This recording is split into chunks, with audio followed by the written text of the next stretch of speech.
Step back our thinking here to the people on this planet. Okay. They don't know there's extraterrestrials. Yeah. They don't know that there's not just one of them. Maybe we've got thousands. Maybe we got billions of extraterrestrials. The latest number, just recently, we doubled the number again. We now have 200 trillion galaxies out there. Mm-hmm. And to say that we're the only intelligent people in this universe is naive. You know that reptilians and Draco, you know, the blood sacrifices, the whole Luciferian thing, the kids being killed and eaten, I mean, that humans have been eaten and taken off planet, etc., and used for slaves in other colonies, etc. I hate to say that, but that's far worse than what you've just said. It's far worse. Yes, far worse. Far worse, yeah. And that the whole blood situation is it's unbelievable, and right. I don't know how we say that to the public. I don't know how. To me, if we get into that, and I know all about it, okay? All right. Far more than you know. Sure. All right? I'm sure. When we get into that, if we release it, 70–80% of everybody that listens to your program is going to say, you're smoking pot. I don't believe that, and I don't believe anything you people talk about on extraterrestrial. And it's going to kill what disclosure is trying to do. That's my opinion. But you know the pedophilia is starting to be exposed everywhere. You know that much is coming out. Oh, yeah. But you know the part that I don't want to talk about. I hear you. Okay? Yeah. Saying as much as you said right now is actually great. Okay. You know what I mean? Yes. Because you basically are, anyone who's hearing everything else you say is going to have to come to home with this. And if they want to know more, it's out there. It's more and more, it's out there. Yeah. Now, I'm not going to speak for Bob, but Bob Wood, Dr. Wood, who's worked with me on my book, okay? Yes. He's a genius. If we were in the conference room and we were talking and there was a big table there, he would have his fist like this and he would slam that table. I want every GD thing exposed. I want it all out. Good for him. That's lovely to hear. And I have to say, I'm having a hard time disagreeing with him, but well, we can do another interview on that subject so that, you know, this one, it goes out, because I know you really want this information out. You want people to start to wake up, and we don't want to turn them off to any... We don't want, you just said it, we don't want them to be turned off. We don't want them to not believe what's being said, okay? I know, but and this, yeah, it's... and some, we can get into it partially, but I'm saying, I personally don't want to be involved in doing what Bob wants to do.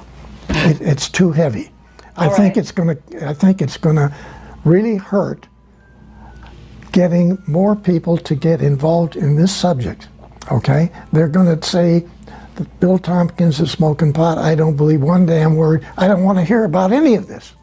Okay? Yeah. I don't want to hear about it. My philosophy on this, which is, humans are not protecting themselves. They're not protected. And so if you don't warn them, you're culpable. The next time somebody gets snatched and eaten or taken away, or their child, and I'm more concerned about the children, obviously, than anything else. That's, you know. That's it. That's what... And so that's my statement. My statement is, you know, I care about the children, and I want to protect the children. How can you protect a child? You must tell them. You must tell their parents what's happening, what's really going on this planet. And it's about time we humans are able to protect ourselves. You know, there's a lot of New Agers out there who want nothing but to believe that there's ETs, definitely, but they're all hearts and flowers and good guys. Right. Yes. And this is such a dangerous thing to put out there, because again, you get humans that will not be able to protect themselves. That's And also not understand, you know, some people get the wrong idea about Camelot, but I'm actually in favor of the military.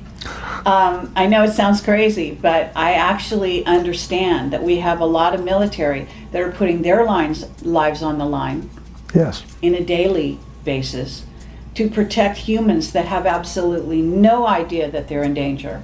You're right. Absolutely. I agree. And that's got to change. Yeah. It's got to change. Yeah.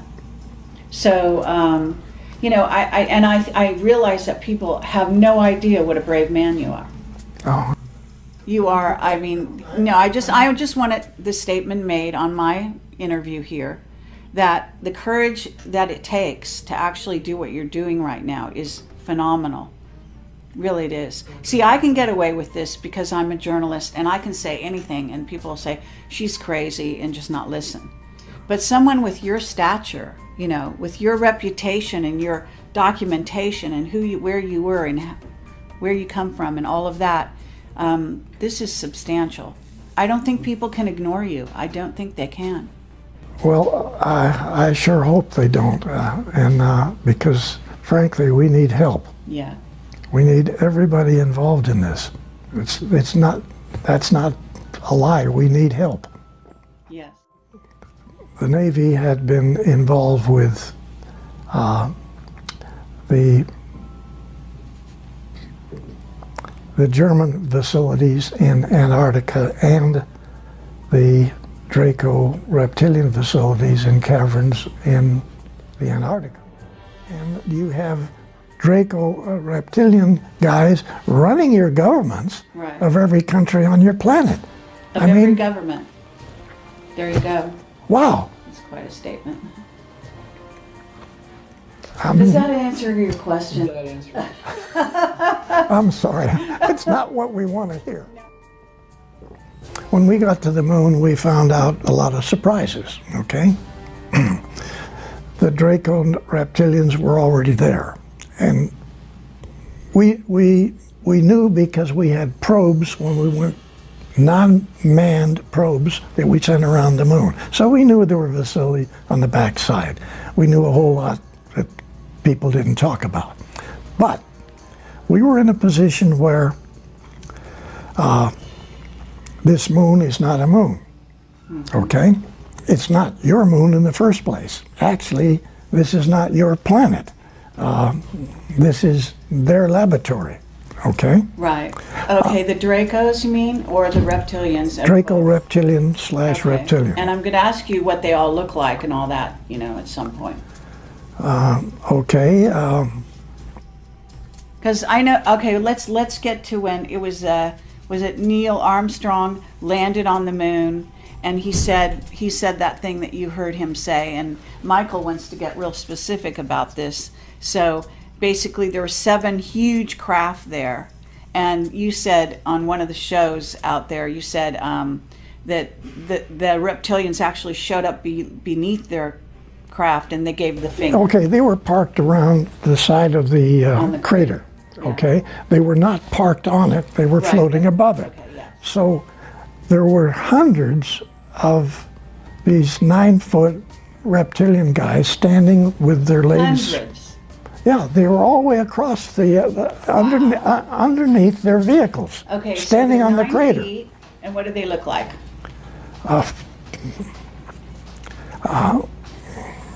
They're ugly looking lizard, alligator type people. They Wow. got the same skin as the lizards got, Right. okay? And terrible looking faces. But then they have the ability to shift and look like a human. All of them do, okay? Okay, do you think Von Braun was a reptilian? No, You really don't? no. Okay. Your president, yes. Oh, what? Which one? George Bush Sr.? Yes. Yeah. Sure. And Bill Clinton and this guy you got just got Obama? rid of. Yeah. Yeah. They all were, Right. okay? So, and they all have this ability to make themselves look like real good-looking people. And you're saying Trump isn't one? No, he's not. Okay. Well, that's a relief. And and he knows more about this subject than people realize. Oh, okay. Excellent. Join the fight against the reptilians and Dracos that are basically plundering the galaxies, taking over planets, etc. And you've said something very similar to that. Yeah, I have to agree with that. I'm just saying that this is our situation. And I guess we should wrap this up. And I want to say thank you very much. Love you. Love you. And thank you for your service to humanity. Okay. Appreciate it. And I mean that from the bottom of my heart and the top.